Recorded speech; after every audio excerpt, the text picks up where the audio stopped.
We are back with more podcast in action. So much fucking action. For the whole wide world. Anywhere in the world. Is this my drink? Is that my your drink? And we have extras. Wait, then whose drink is this? This is mine. Oh. And those are the extras. Hashtag podcast problems. Podcast. We are drinking. Yeah, we always are drinking. Little known fact, and by little I mean everyone knows that we're always just sitting here drinking the libations. All right, what are we talking about today? We have we kind of have a little bit of an open topic. I had a couple things I wanted to touch on regarding UFC. Jenna said she wanted to talk about Kim Kardashian, which is always fun. That's not what I said. Oh. I said I want to talk about Kanye and Kim. So don't leave Kanye out. I was missing Kanye. So Kim was just half of what she wanted to talk about. Kanye. As she just told me. So Kanye and Kim. Why don't we start with that? Why do you want to talk about Kanye and Kim? No, I want to start with the UFC. Okay. Let's start with the UFC. That's better. So for those that don't know, UFC is called the Ultimate Fighting Championships. It encompasses a sport of MMA. It's one of the biggest organizations in the whole wide world. And they have fights, mixed martial arts fights. Which, just to lay it out as basic as possible, it's a mix of kickboxing, wrestling, grappling. It's one of the most popular sports, one of the most fast-growing sports in the world right now. It's much, much safer than it looks. In fact, you can argue that it's safer than boxing. Regardless, there's a big fight coming up between a guy named Jon Jones and Daniel Cormier. And this is for the light heavyweight belt. Jon Jones has been a dominant champion for a long time. He's considered one of the best to ever fight in the UFC. And there was a video that came out recently, and it's basically, they do these build-ups before the fights. Where, set the stage, Julian. Yeah. What happened in the video? Well, they're at a press conference, and Daniel is in one room. No. You got to start, preface that with the video that came out. I'm prefacing the video. No, not that video of them fighting. Oh, yes, absolutely. So there was a media day where they had a stare down. That's what they call it. Stare down. Where they basically just stand in front of each other and stare each other down, and then they take pictures and then use that for the media. It's really old school. Yeah, it's very old school, but there's a lot of reporters, media people, that sort of thing. So it's a big giant room full of people in Las Vegas. I believe this one was at the MGM. Yeah. Yeah. Yeah. So they're doing this normal stare down action, and Daniel Cormier, who is the challenger, pushes Jon Jones, but doesn't just push him in the chest. He puts his hand kind of on Jon's face. Yeah, and he pushed him really fucking hard. He pushed. It was aggressive. I mean, sometimes you get pushed at a stare down, and that's kind of like, okay, you back up, you get separated, whatever. He pushed him to knock him over. Yeah, it was different. It was a full blown first attack. He didn't punch him, but his hand hit his neck, and Jon wasn't having it. He went after him, and the whole thing was just a brawl.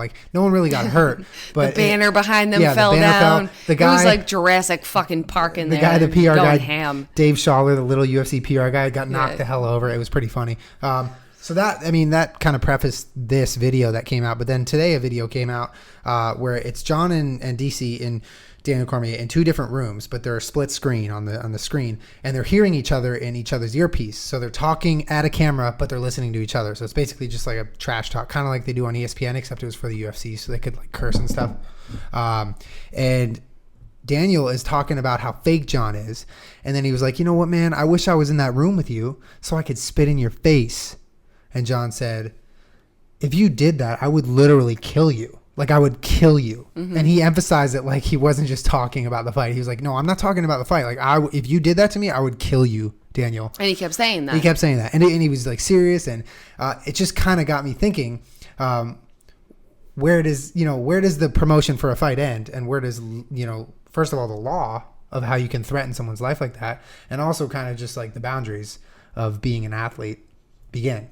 Yeah, Julian told me that story because I had not seen the video, and my first and immediate thought was, that's fucking kind of hilarious because trash talking is fun, especially in the UFC because it builds up the fight. It builds your anticipation. You really want to see two people go at it, As much as a lot of fighters have so much respect for each other and are friends, they're training partners, you know, you kind of want to see some people really want to beat the shit out of each other. Absolutely. So it's good for the UFC, it's good for the fights, good for the pay-per-views, whatever. But my second thought to that's fucking hilarious is I wonder what the law is in that situation. Like, you're trash talking, because I know in the state of California, at least I've read, that if you threaten to kill someone, that is like taken seriously, and that you can get in real trouble for that. In a lot of states, you can say whatever the fuck you want, and I don't think that there's any penalty for just saying it. You actually have to, like, you know, do something to back that up to make someone feel like their life is in danger. But I think in the state of California, you're not allowed to threaten to kill someone. But I'm wondering, did you look it up? I did a little bit of research. First of all, this happened in Nevada. Most of the UFC fights happen in Nevada, whether, you know, Vegas. Yeah, Vegas.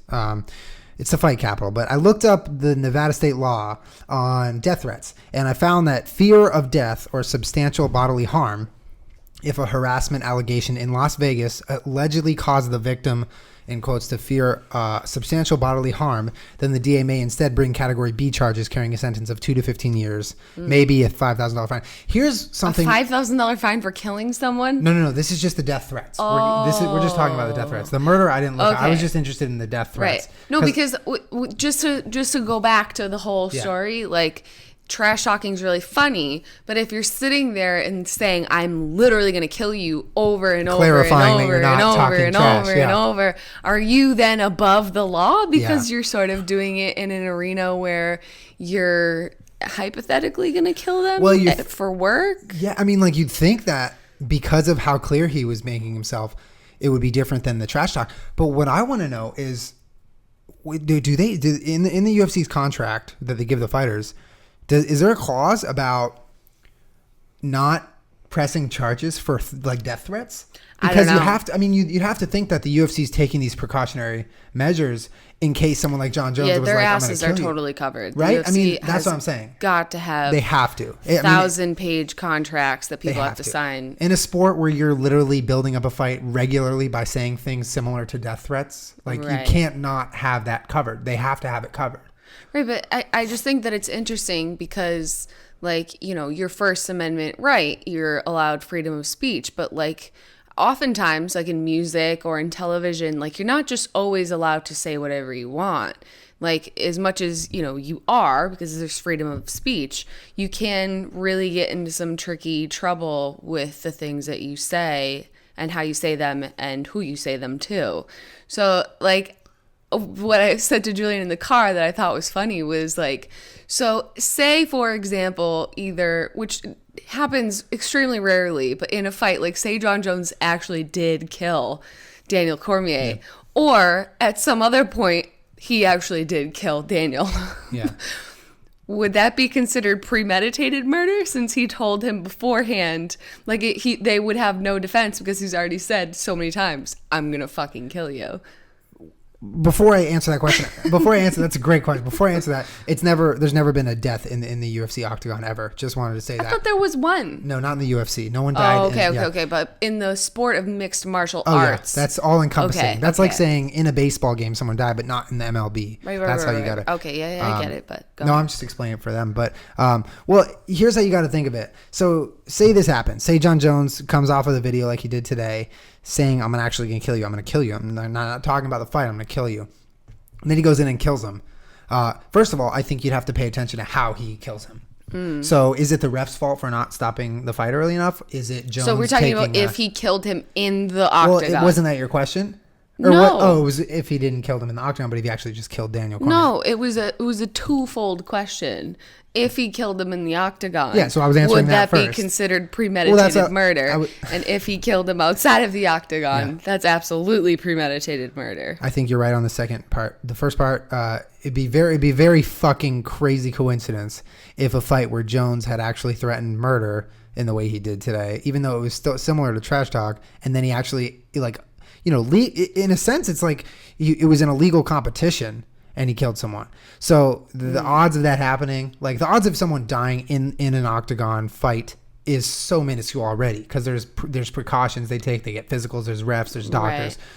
Right. But if that were to happen, in a fight, you'd have to wonder, because you know what? Like there could be an argument made that he had some really kind of not normal trash talk, and he had some ill intentions. Right. And for the record, I think we both agree, and many people agree, that although the UFC does do a fair amount of like hype, like they get them to say things that they wouldn't really say in conversation for the sake of the hype of the fight. Yes. Do you know what I mean? Yes. We agree, and many people agree, that this is not like a PR move. This is not like some cooked up fucking shit. Like this is, they really don't these like guys, each other. they don't like each other. But let me pose a hypothetical scenario. So say like John Jones, like just these people are enormous. What's their weight class? 205 pounds, but they weigh like 230 pounds. They cut down. Walking around, they cut down to 205 pounds. They are, as Ronda Rousey likes to put it, you want to be the most dangerous unarmed person on the planet. Yeah. These people are absolutely capable of killing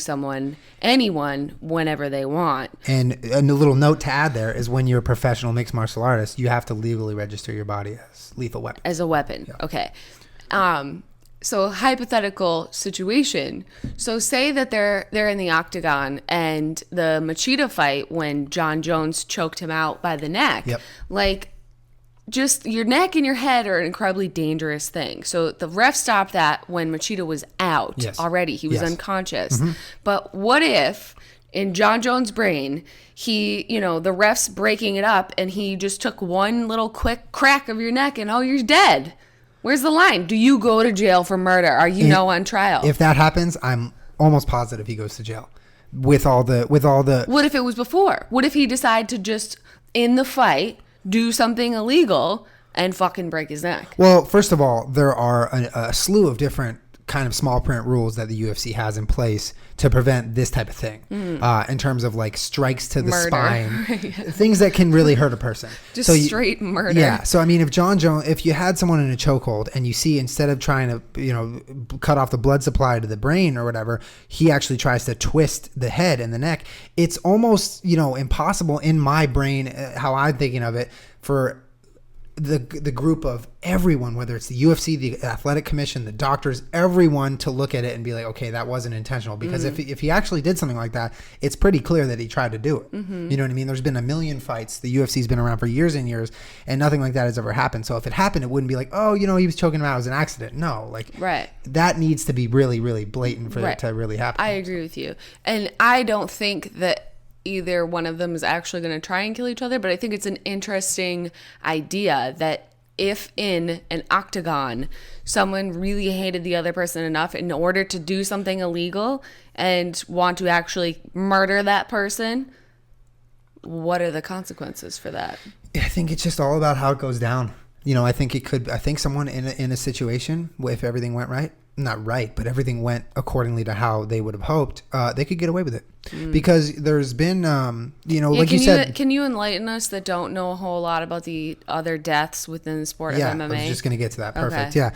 Yeah. In some of the smaller, less regulated shows across the United States, there have been deaths where people, when you get someone in a chokehold, and whether it's, whether they tap or whether they fall asleep during the chokehold, the ref's job is to get in there and stop it as soon as they can. Right. With the fighter's best physical and bodily interest in mind. So there have been times when someone held a choke past the point of tapping, past the point of going unconscious, to the point where they're doing brain damage. So the person's unconscious. They haven't had blood to their brain for 10 plus seconds. And then they're out and they're still getting choked. So that's when brain damage, that's when death, that's when paralysis can all happen. And it has happened. Not in the UFC, but in smaller shows. People have died. People have gotten rushed to the hospital and died later in the night. And were they all from chokeholds, or were there any that were not? I'm not sure on all the facts. I know that most of these type of incidents come from holding chokes too long. And so who's held responsible for that? The ref? It's all dependent on the situation. But are there any refs that are in jail for not that I know of, but I do know that when you sign a contract to fight, you're literally signing away your obviously your life. Yeah. Right. So when these people died like that, obviously the person. I mean, what would be the charge for that? Like if you're the ref, like involuntary manslaughter, maybe assisted murder, assisted manslaughter. But it's not murder. Well, it's not murder, but then again, you look at the scenario maybe it's murder. But you look at the scenario where like clearly someone is like, there's been times when people are holding a choke, the ref comes in and they try to hold it. They blatantly try to hold it against the ref's will. So there's situations like that where it's like, okay, he was completely ignoring the rules. He was ignoring the voice of reason here. And what are the ramifications for a fighter like that? Are they ever allowed to fight again?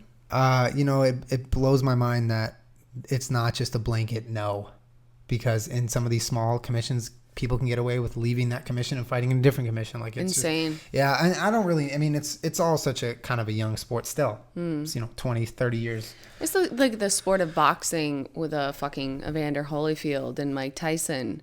Was Evander Holyfield ever allowed to fight again after Mike Tyson? When Tyson bit Holyfield's ear? Yeah. I don't know. I was not super into the boxing. I haven't done enough research to know. I don't know. I'm pretty sure he fought after that fight. Like, isn't that insane to you? It's pretty crazy because that should literally never happen in boxing ever. Yeah. Well, I'm trying to think of other examples. The baseball, fucking Pedro Martinez when he shoved Don Zimmer or whatever into the ground. Dude. But like when you blatantly, but that's one thing. If there's brawls in sports, right? There's fucking Kermit Washington, who's Kermit's middle name or whatever. My dog, I named her after a fight in basketball. Washington Lincoln is another story. But there's certainly been brawls and inappropriate things in sports. But like when you're really, really, really fucking doing harm to another player, I'm not so sure that you should be able to play again. Yeah. I have a great example about this. Is it Tanya Harding? I'm kidding. Machado. On that. No, nothing. I get nothing. I get no response for that. I don't know what you're referring to. Tanya Harding in the Olympics, she hired like basically a hitman to go to another American Olympic figure skater to bash her knee in with a pipe. I'm pretty sure that she never skated professionally again, but only like an exhibition. There you go. As a joke. That's what I feel like. Something like as ridiculous as that can have different ramifications in every single sport. I wanted to bring up this guy Machado. He's the third baseman for the Oakland Athletics, and he's a real piece of shit. I fucking hate this guy. And why? Well, he's got a hot head. He's got a crazy temper, and he pushes people. He takes tags personally. And there was this one instance where I really just kind of lost it with him. I feel like it's kind of a disservice to the sport to have him keep playing. I told you about this. He swung and missed and blatantly let go of his bat trying to hit the third baseman. Like there was no accidental anything. You can't watch this replay and be like, oh, it was an accident. No one will ever watch that and think it was an accident. And yet he gets 15 game suspension and he's back. Right. I mean, come on. That's a joke. He could kill someone. I played softball. We both played baseball. There's a lot of really, really dirty things that you can do to other players. Cleat them. Cleating people is one of the worst things that you can do, especially since you can really jack up. You wear metal spikes. You know what I mean? Yeah. They're fucking legitimate weapons. And I've seen girls just get put out in a blink of an eye because of an illegal slide. And that sort of thing. You think about what's an illegal weapon. Just by law. Okay, a gun, a mixed martial arts body, a knife, and how about a baseball bat? Yeah. So when you hurl one at the fucking third baseman, who's, by the way, probably 80 feet away with his little, he's creeping up. And, it's like, first of all, anytime someone lets go of a bat, it goes flying into the stands. Because when you slip out of your hands, it's like at the end of the swing. Right. It does happen. But he was like, it's always in your backswing. It's never directly at third base. Well, I can link you to the video of that shit happening. I mean, it's bananas. I'll also link you to the John Jones and DC thing. But, I can't believe that MLB gave him 15 games. And then he's back. Fucking ridiculous. But what about, so I don't know a whole lot about this because I really don't give a shit about football other than I like the Patriots, I like the Bills, I like wings, I like chicken wings. That's my deal. But so the dirty hits by like the Saints and that sort of thing, they put out hits on players. Remember when that whole thing came out? I do remember that. Why are those players still allowed to motherfucking play? Because they make the NFL money. I can't think of another reason. Manny Machado selling jerseys. These Saints players who did that are big time players. I mean, it would be too much of a hit to the organization. It's just corrupt. No, I understand. And there, for any of you out there, I can't even fucking find it anywhere but on DVD. And I don't even have the DVD. The show on HBO called Playmakers that I've told you about that I feel like you would really, really like. Yeah. And anyone that likes sports and or the NFL would really, like, I'm not even into it, and the show is fucking fantastic. Mm-hmm. But apparently the show was amazing after one fucking season. And the NFL said to HBO, like, in so many words, you can't keep making this because it's too real. Like, there's a gay player. Like, I don't remember when it came out. Yeah. But there's gay, there's fucking, like, drugs, there's fucking all kinds of, like, really, really fucked up things going on, which is so true to life, and it was incredible. It's crazy. But it's crazy, like, when you know things that go on behind closed doors in sports, like what people talk about, you know. Yeah. That shit's like... It's very scary. I'm sorry, but whatever third baseman that you're talking about, that's a learned behavior. No, do you know what I mean? Yeah, oh my God. Like, he's always played like that. Right, I know. But he's been able to get away with it and get a result that is desirable to him. Do you know what I mean? Yeah. Like, no one does that without any sort of reward after the fact. Like, he must have been doing that for years and years and years and always got away with it. Be getting what he wants out of it, though. A win. Being a win. Yeah. He's a real piece of shit. You watch like 2 highlights of this guy and you're like, I hate him. I hate him. But anyways, back to fucking the sport of MMA and the UFC. Yes. I think it's an interesting idea because there's rules, but in theory, there's no rules, it's just fucking, we're just going to go kill each other. Yeah. Where's the line for, like you're not allowed to poke people. You're not allowed to kick them in the nuts.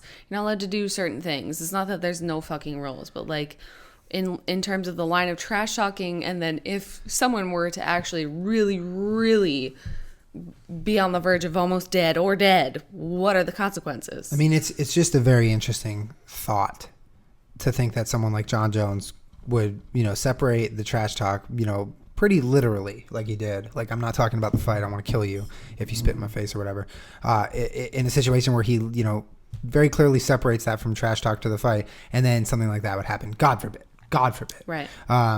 But, like I said before, so many things have to go wrong for someone to die in the octagon. So many things. The ref needs to be complete. I mean, not off his game. Herb not Dean. I mean, not off his game. Not a bad ref. Not a slow ref. They need to be in on it. They need to be getting paid off. They need to be 100% letting this happen and actively allowing it to happen for that to happen. And that's not only it. Like, you're talking about cornermen not hopping the fence and pulling someone off. Like, there's so many things that would happen before someone actually fucking died. Mm-hmm.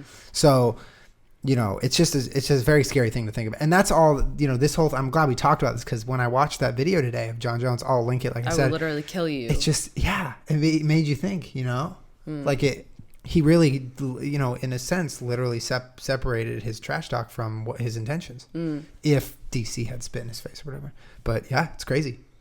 I would, just because I'm selfish and I like entertainment, I would love to see what actually would go down if Daniel Cormier actually did spit in his face. I want to see him spit in his face. Well, okay, here's another hypothetical situation.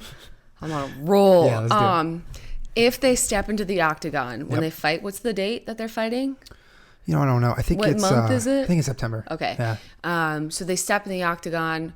We got Herb Dean being like, touch gloves, I want a clean fight, whatever. And Daniel Cormier just fucking spits right in his face while they're in the octagon. So your question is, what happens? Like, what? Well, like whether they're like, no, John reaches out to touch gloves and he gets a face full of spit. Yeah, he gets so say Daniel Cormier spits in his face in the octagon in the very beginning, or at some early part of the fight, when they're facing each other. Since Jon Jones already warned him that he will kill him if he then kills him, is that murder? Is it murder one? Is it premeditated murder? Well, I think if any, or is that spit self-defense? Or is it following up on your word? All you have is your word.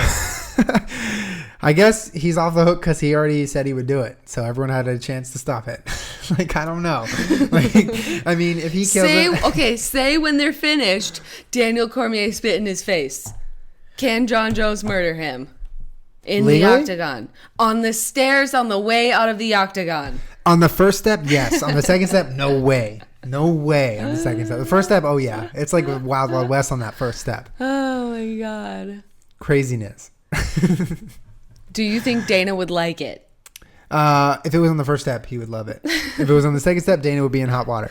Speaking of which, Dana's like talking trash to me on YouTube. I don't know what that's about. Oh. I'm just kidding. It's fake Dana. There's a fake Dana White account writing comments. Sorry.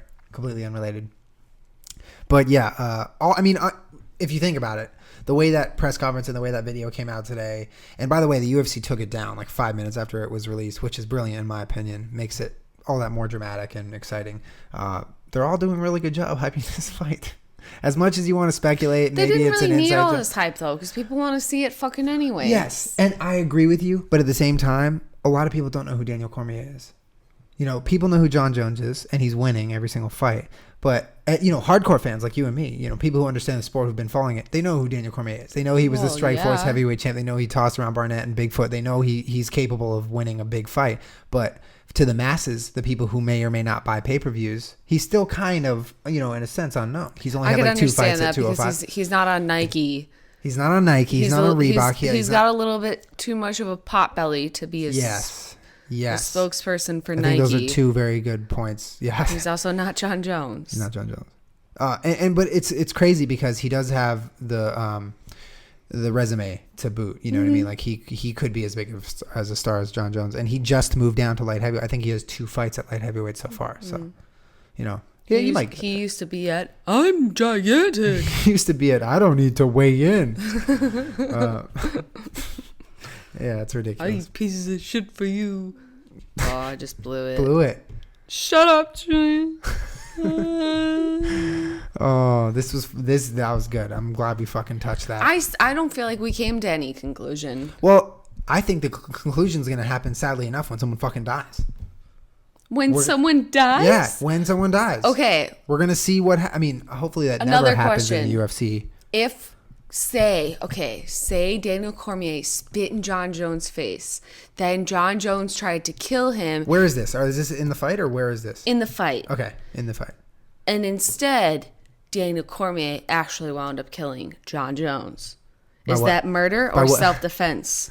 Since he provoked John Jones by spitting in his face, but it was a spit.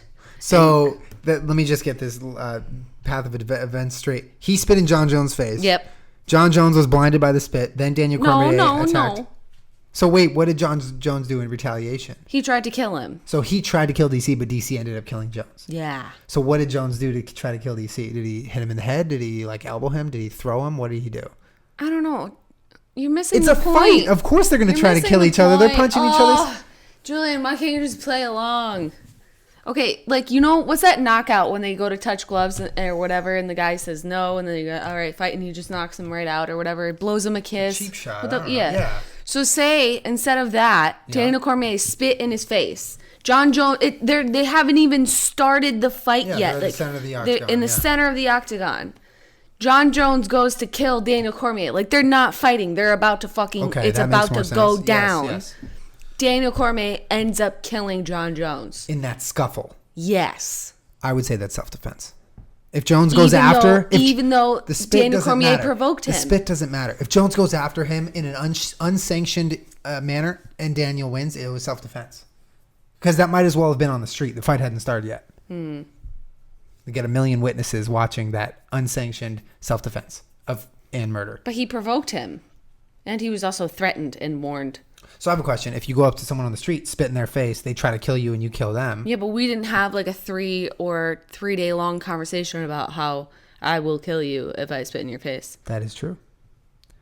So the dead John Jones, who had made comments about how he was going to kill DC, and DC ended up killing Jones. Yeah. I would say Jones is off the hook.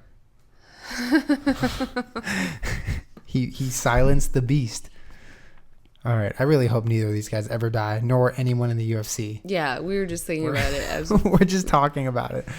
But I took off with it in my brain. Yeah, it left our brain and flew into the crazy verse, and then yep. Good word. This is Alan Tutorial and Hey Tutorial Heads.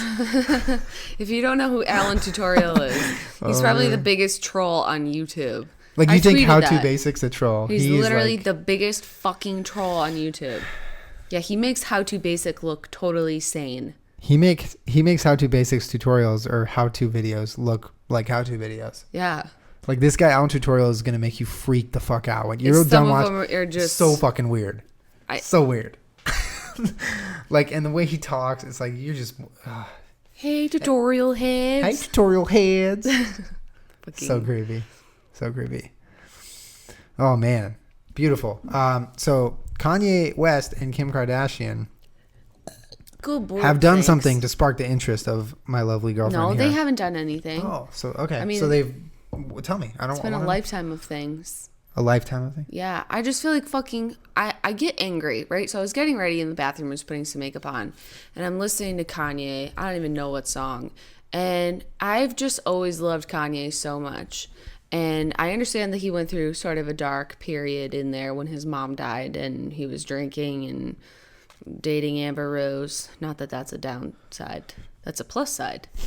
She's hot. I know you have no idea what I'm talking about. Smile and wave. This is why it's so difficult to play 20 questions with Julian, because I'm like, are they dating someone famous? And you're just like, no idea. And it's like No Brad idea. Pitt and like Angelina Jolie. Okay, I know that one. Come on. One, you know that Nomar one. and Mia Hamm. Okay. That's a close my second. I'm so sorry. And God, what the fuck? Yeah. So, anyways, I was just thinking about how much I love Kanye, and yeah, I understand he went through a dark period, but I feel like Kanye is so misunderstood, and I've sort of sat down. I've watched a lot of interviews with him. I watched the Sway interview. Did you watch that at all? No, I don't think so. I think you might have The told me one about that it, though. Jimmy Kimmel like totally blasted on his show. Oh yeah. Yeah, After where they had he- kind of had that exchange on Twitter or whatever. Yeah, but they had the exchange because Jimmy Kimmel did that piece where he had children playing Sway and Kanye. Okay, yeah. No, I do actually recall, yeah. Okay. So I've watched all of his interviews with people that, you know, the internet seems to be like outraged with, or like, you know, Kanye's a fucking douchebag or an idiot.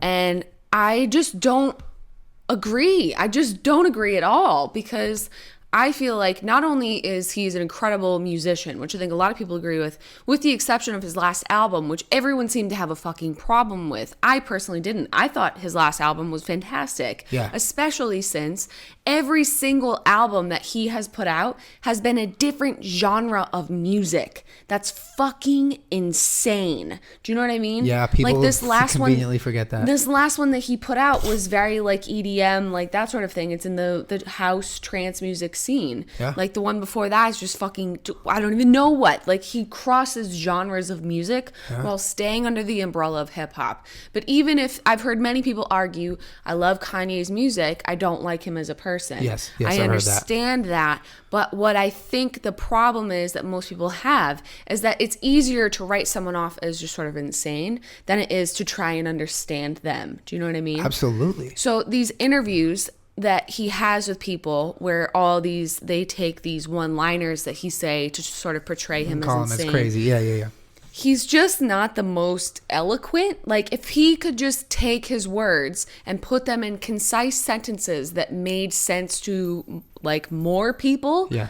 I think that people would have a much easier time taking him seriously when he's speaking, because if you actually try and sit there and not laugh and like be like, this person's crazy, because Yeah, that's yeah. the easy thing It's to easy, do. yeah. If you sit there and try and understand the gist of what he's talking about, he's so incredibly fucking right about everything that he's saying. It's disgusting. And it breaks my heart when I see him getting shit on all the time. And like, I like his music. Mm-hmm. I think that he's a brilliant human being. Yeah. I am not emotionally attached to Kanye West. You know what I mean? Yeah. I wouldn't say that I'm coming to his defense because I'm emotionally attached to him. Okay, yeah. Do you know what I mean? Yeah. When he was talking about in the Sway interview, he was talking about the fashion industry and Sway's whole thing. He just kept repeating like, hey man, if you want to get in the fashion industry, why don't you just do it yourself? Like, why do you need these people? Like he goes through that period of rapping all these expensive designers that no one understands and no one knows what he's talking about and is completely unrelatable to the general public. So we're all just like, Kanye, you're fucking insane, and no one knows what you're talking about. Yeah. And he went on this big long tangent about, just to summarize it in a way that maybe you or anyone else could understand, because I actually sat there and, translated it into a language that I could understand, was that he's trying to break into an industry that is not break-inable. Do you know what I mean? Yeah. He's trying to break into the fashion industry and become something other than a rapper, which doesn't really exist. Right. The only person, I don't know, that I can think of, maybe Dr. Dre. Yeah. He has headphones, but like that rappers and things have clothing lines or, I don't know, endorsements, But they're that not sort of really thing. in the industry. They're not like super crossing into other industries, so to speak. They're taking what they're good at and then using that to sell other things. Merchandise, Yes. Kanye's like whole idea was, I don't want to just launch a clothing line. You know what I mean? I don't want to just sell clothes. Yeah. I want to be taken seriously in the fashion industry, which there was a really good quote that kept getting fucking thrown into the mud from the Jimmy Kimmel thing when he's talking to Sway. He was like, I invented these I came out with these leather jogging pants, these leather sweatpants. And, everyone fucking laughed at me. And I sat in Paris, like he's just speaking in broken English. Yeah. I sat in Paris, I told them this idea, like nobody fucking cares, man. They don't fucking care. They don't care about anybody. And then they did that and then they thought it was fucking great. Basically, he was saying Kanye West was trying to pitch his leather jogging pants, his ideas, his brand as a high-end fashion designer that needs to be taken seriously. And they sort of shit on it. But then, less than a year later, they came out with the same thing, like a Versace pant, a leather jogging pant. And I can understand why it's so infuriating for someone that's saying, I have good ideas. I would like to execute them. Yep. I need a little bit of help. Yep. I would like to do it in a way that's not just, selling clothes. Yep. I want to be taken seriously. Well, the way you're telling this to me right now, it sounds completely straightforward and easy to understand. It's outrageously straightforward. And I guess my question is, you have a long background in listening to people. That's what your degree's in. You've been a great listener, and I think that's a good explanation for why you can get what he's trying to say a lot of the time. But I want to know what you think it is about Kanye that makes him so hard to really not like emotionally attached to, but just kind of relate to and understand what he is trying to say. Because I feel like a lot, when you break it down like you just did, it makes perfect sense. Like for people like me and for people who aren't really, able to understand or really pay attention that much to the situation. I mean, you just broke it down very simply. And I think some of the, examples you've cited in the past to me and showed me things, it all kind of adds up and it makes sense that he has a real message and he's very kind of a smart person. He just doesn't, express himself the right way. What is it about him that he struggles so hard to get his messages across?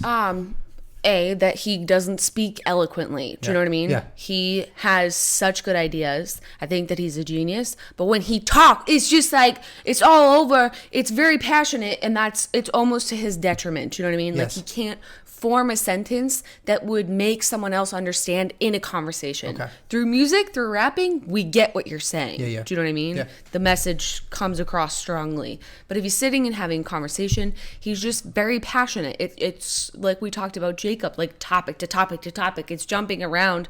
There's not a complete thought. Yes. Where there are really good thoughts, if he would just, learn how to extrapolate on that in a conversation, I think would help people. Because what people see is a brash, egotistical person that's just sort of spewing opinions and garbage in words and phrases and sentences that they can't understand, that makes you dislike everything that comes out of his mouth because you don't understand it. You don't understand. It's foreign to you.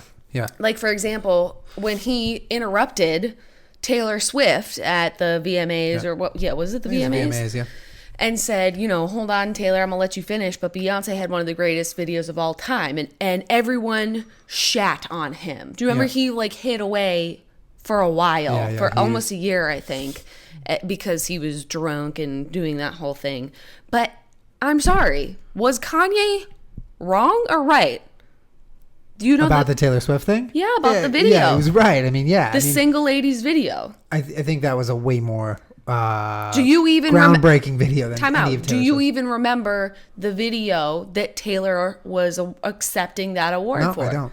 I don't think that most people do unless you're a really super hardcore Taylor Swift fan. I would agree. Do you remember the single ladies? I think there you go. Yes, I do. And I think also all the people who were saying bad things about Kanye would answer the same as I just did. Correct. They remember the single ladies, but they don't remember Kanye, or they don't remember Taylor Swift, but they also just feel like they can. Because Taylor Swift, was just this like innocent third party, like, oh, I'm just a nice girl. Like, why are you interrupting me? But, so it's maybe Kanye didn't need to go about it in that particular way, but he was fucking right. So it's a perfect example of Kanye having a great point, but going about expressing it in the wrong way. Maybe people have a problem with the way that he expresses it. But the only thing that I really, really, I hold on to this is why I cherish Kanye. This is why I cherish the hip hop community, is because I feel like Hollywood, the whole, music industry, actors, they're handled. Do you know what I mean? They're told how to act, how to live, and whenever someone sort of goes off on their own trail and starts getting a little loose cannon-y, that makes people panic. You know what I mean? Because there are so many people behind an actor or a movie or a musician that need you to just keep it together and make everyone money. Do you know what I mean? Whereas in the hip hop community, you cannot control some of these people. You know what I mean? You cannot tell them what to do because a lot of them are just they come from nothing. Think about some of these people in Hollywood that come from old school money. They're willing to play the game. They're willing to be told what to do. Yeah. If you come from nothing, think about Kanye's life. He sort of was a single mom in Chicago, just dancing around and fucking kicking it. And you come from nothing. If you start making money, people are not going to tell you what to do. Do you know what I mean? You don't lose that sense of self. Yeah. So they interpret him being a loose cannon, he gets mad at paparazzi, which I totally understand. Very realistic, response to the way paparazzi acts. Ridiculously realistic. I get it. He goes off at the mouth. He says things that he shouldn't say. But without that, what do you have? If you took all of the things away from Kanye that make Kanye, what are you left with? Jay-Z? Yeah, an average, nothing It's not Jay-Z. Not Jay-Z, but someone who kind of blends in to the background. That's the whole spirit that makes him him. And if he was willing to play the game and play by everyone's rules, he wouldn't have the same allure. He wouldn't even be in the music industry. Yeah. He would be no one. Yeah. That sense of self is what got him to where he is. Yeah. Why would he ever stop doing that? And he's always fucking right. And I feel like it's a difficult thing because he's all, Kanye, a person like Kanye is always going to be polarizing. And when these people with these loud personalities are famous and they're big, successful artists or whatever, they're like the referee. They're never going to make everyone happy. A lot of people are going to find problems with them. And whether it's the fact they don't understand it and they want to just call it crazy, or the fact that they would rather him just kind of blend in and play the game like everyone else. It's very easy to see a talented artist have good PR because it happens so much. You're used to it and you expect it. But for when... Right. I feel like on the contrary to Kanye, Jay-Z and Beyonce have incredible PR because... Well, it's a lot of damage that control. I'm obsessed with gossip blogs. Yes. And, their whole marriage falling apart. Blind gossip. And the rumors of them even being married for a business arrangement and that sort of thing. Yeah. Conspiracy theories. But they are incredible at keeping their image above everything else. Their image, their business, their everything above everything else. Yeah. Whereas I feel like I identify with someone that does not want to play that game, and occasionally you get caught just fucking being you. Do you know what I mean? Yeah, because I feel you can't put a price on that to me. No, it's because it's a real human being acting like a real human being. Right. The whole idea, when you say playing the game, you're basically saying this person knows how to fake it. Right. This person knows how to come off like someone that they are not. Right. And I think that's one of the biggest don'ts in your eyes. And I would align with that too. Mm-hmm. You don't want to be someone who is being represented differently in the media or differently for other people who don't know you on a daily basis. Like Kanye, I think that's one of the most impressive things about him. And it's not, it's people look at it as bad, but he's him. He's Kanye. He is there for you. You can look at him, you can judge him, you can say whatever you want about him, but he's not a different person behind closed doors. Right. He is exactly the same fucking guy. Well, maybe he's more exciting behind closed doors. Maybe he's more uncensored. Imagine, because you see some of what I do and you've seen a lot of it for yourself. You can see what people are saying about you. Yes. Now magnify that times 50 million thousand. Like, imagine the sense of self that you need to have just in order to get through a single fucking day without losing your mind. Without losing your mind, without having a million upon a million comments thrown at you sway your idea of who you might be. You stay so strong to who you are, and you don't get distracted. You don't get and nothing gets to you. You know what I mean? Yeah, but okay. Just the sense of self that you need to have is so great. Now imagine that if you were told, if you play this game where you just fake it, you don't have to deal with any of this. People aren't really going to talk shit about you. You're going to make, comfortable money. You're going to be nice. We'll keep you out of the tabloids except for anything good or positive. Like, you're not going to be a controversy.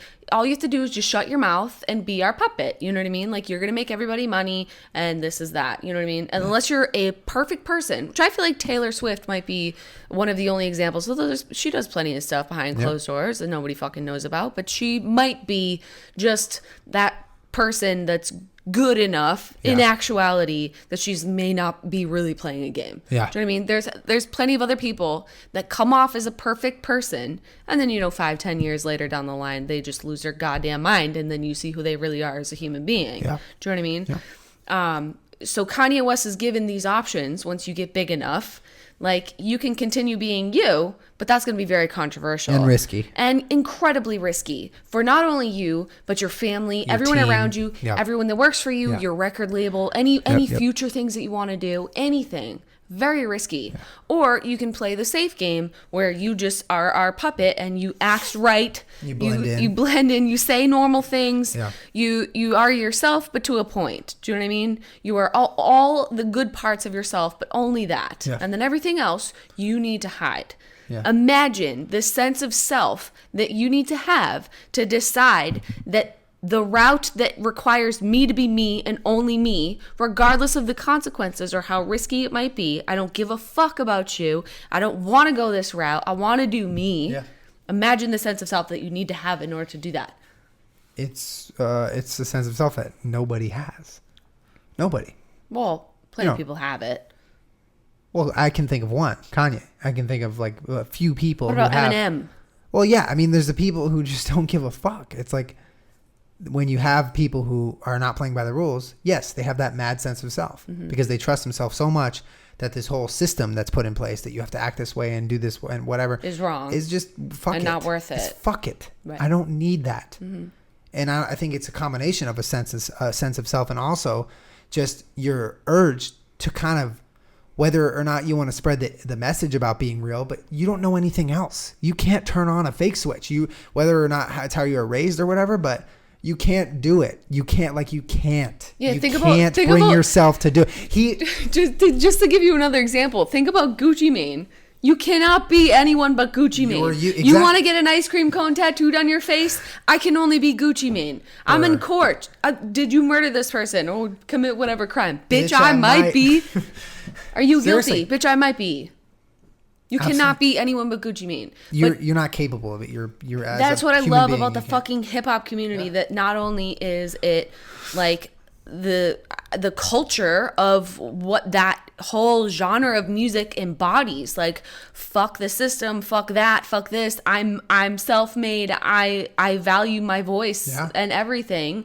But like, there's no other genre of anything that embodies that. Rock and roll at the time that it was at its height. In music, maybe. You're talking about? No, I mean like in the world of entertainment. Huh. Well, I was gonna say, to bring the conversation full circle in a way, Kanye West is the Nick Diaz of the music industry. I mean, you try to bring those of you that don't know who Nick Diaz is he's from Stockton, California. He just doesn't do anything by anyone's rules but his. He goes to press conferences if he wants. If he doesn't want to go to a press conference for a title fight 3 days before a title fight, he won't go. And he's done that before. He plays by his own rules, and it's been a nightmare for his PR team, for his manager, for his corner, for his fight team, for his, everything. Like, he could be making so much more money right now. He could be more popular if he played by the rules. You know what I mean? But he's not playing by the rules. But that's why he's Nick Diaz. He's one of the best fighters alive. Right. And he's viewed as a special he has a special place in people's hearts. He's like, people love Nick Diaz. He plays by no rules. Yeah, right. He doesn't do what... I mean, I think that's a great way to relate this to a different thing and bring the conversation full circle. Nick Diaz is the Kanye West of MMA, and Kanye West is very similar to how Nick Diaz acts. Like, you remember when Nick Diaz no-showed the press conference for GSP fight, and then he got pulled from that fight? The GSP, George St. Pierre, the man everyone in the world who's anything in MMA would dream of fighting. He just didn't show up to the press conference, and he got pulled from the fight. He said, fuck it. He released a video, like, filming on his phone in his car, and he's just like, fuck you. I don't want to go to the press conference. Fuck all you haters. Right, because Nick Diaz just wants to fight. He doesn't want to do all the extra bullshit. Yeah, and Kanye West just wants to fucking do what he does. Like, you know what I mean? Like, he just wants to make really good music and then just fucking be accepted in the fashion industry. And you know what? A serious person. Absolutely. And at the end of the love him. But yeah, at the end of the day, Jenna, when all the dust settles, who are you left fucking thinking about? Are you left thinking about the squares who play by the rules or kind of blend in? No, you like the people who stand on your mind are the Kanye Wests, are the Nick Diaz's. Well, okay, sure. I mean, but that's the thing. Like, maybe that causes them or holds them back from ever achieving some sort of greatness that they could have gotten if they had done something different. Yeah. What? Nothing. I was just hoping for a response. No, I feel like plenty of people stick out in your mind, and everyone has a special place in their heart for someone that says fuck the system. Yeah. Not everyone has the balls to do that, you know what I mean? Because once you get put in that situation, you realize, like, this probably isn't a great idea. Yeah. Like, you start to feel the ramifications of your choices. And I feel like certainly Nick Diaz and fucking both of the Diaz's really and fucking Kanye have felt the ramifications for their choices, and just sometimes not giving a fuck. When you lay your head down at night, I'm sure they think, did I make the right decision? Yeah. But what always matters the most is that you're like, fuck yeah, I did. You know, maybe next time if I was given an opportunity, I might give it a second thought. I might do it differently. But for right now, given my circumstances, fuck yeah. Yeah, they stand by their decision. Fuck yeah. Yeah. Because, I mean, they wouldn't have made that decision if they didn't genuinely believe it was the right one. That's why they Why does anyone ever make any decision? That's why there are so few Nick Diaz's and Kanye West, I think. You know, so many people are just willing to do what people tell them. Yeah, because I feel like you have to see what you want as more important than what anybody else wants. Which becomes so clouded at these levels. But that's also perceived as egotistical, selfish, that sort of thing. Do you understand? Yeah, it's perceived that way, but yeah. I don't know. I of course, Kanye, I can understand the argument that Kanye is a little bit, he has an ego. Absolutely. But you're a fucking rapper. You have to have an ego. You have to, yeah. You know what I mean? As much, like, okay, someone that doesn't really have an ego in some songs. Drake, oh, I like to rap about my vulnerabilities. Next song is like, I'm the fucking man. Fuck everyone. Do you know what I mean? Like, even if it comes and goes, you do have to have an ego. Mm-hmm. I don't know. I just think it's amazing. And fucking, I'm not anticipating that many people will agree with my opinion of Kanye West, because I know that it's widely accepted to not understand him and feel the way that you feel, and you're entitled to feel that way, and it is incredibly unpopular to, I don't know. I just feel like I fucking have watched so many things where I'm like, I get it. I get what you're saying. Yeah. And everyone still seems to not understand you. You were in the vast minority, but that doesn't mean you're wrong. That doesn't mean... When I was at the fucking whatever office, and I don't know what magazine it was an interview with him, and he's talking about Kim Kardashian, and the fucking interviewer is just slamming him sort of, and repeatedly being like, your girlfriend's like not good at anything. She's not really, famous. She's just like, it's weird. And Kanye just keeps defending her, being like, she's the most famous woman in the world.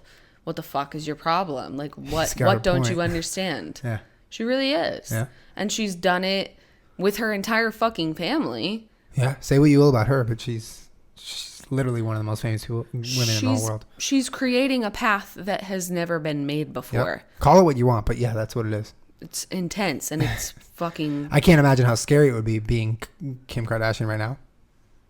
But that's another opinion that people don't like. When you say that you have sort of respect for someone like that or a family like that, because the easy thing to do is roll your eyes and be like, oh my God, I hate the Kardashians. Well, the easy thing to do is put a cover over everything she's done as she released a sex tape.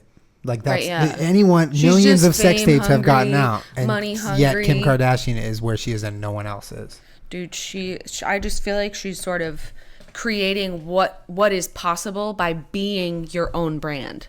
Do you know what I mean? I think you can make that argument. I think that's very valid. It's just, I think people don't see it that way because of how she got the opportunity to even make something of herself or something. You know? Yeah. So, I don't know. Whatever. I fucking love them, and I love Kanye. Do you play that game? The iPad game? I haven't yet, no. It's really popular. It makes $700,000 a day. Did you know that? I've read something like that. Yeah, that's pretty obscene. Because there's in-app purchases. But it's top of the App Store. It's been top of the App Store for like... Tell me that's not fucking insane. It's brilliant. Like, your wife is literally the epitome of a fucking How is she not entrepreneur. good at something, though? Well, that's like people say I'm not good at something, or, you know, anyone on YouTube isn't good at something because someone didn't hire you and say yes. Yeah, it's but like... we're plenty good at plenty of things. Yep. Just when I said in the Variety magazine, I said I had no tangible talent, as in I'm not a fucking musician or an actor. You can't put me in a box. Yeah. You cannot put Kim Kardashian in a box. No. Therefore, people have a problem with her. Do you know what I mean? Yeah. We don't know how to categorize you. Therefore, your success is incredibly demeaning to the rest of us. Yep. They don't understand it, so, yeah. Because it's easier to be like, oh, I fucking hate that bitch and she's disgusting, and Yes. than it is to sit down and try and understand it and be like, damn, bitch. Yeah. It's not an easy thing to understand. Like I said before, you're pretty good at hearing people and understanding them. Thanks. More than the Am average. I boring you? Do you want to stop talking about the Kardashians No, and Kanye no. now? No, I thought that was a good conversation. What do you want to talk about, Julian? I don't know. I don't know.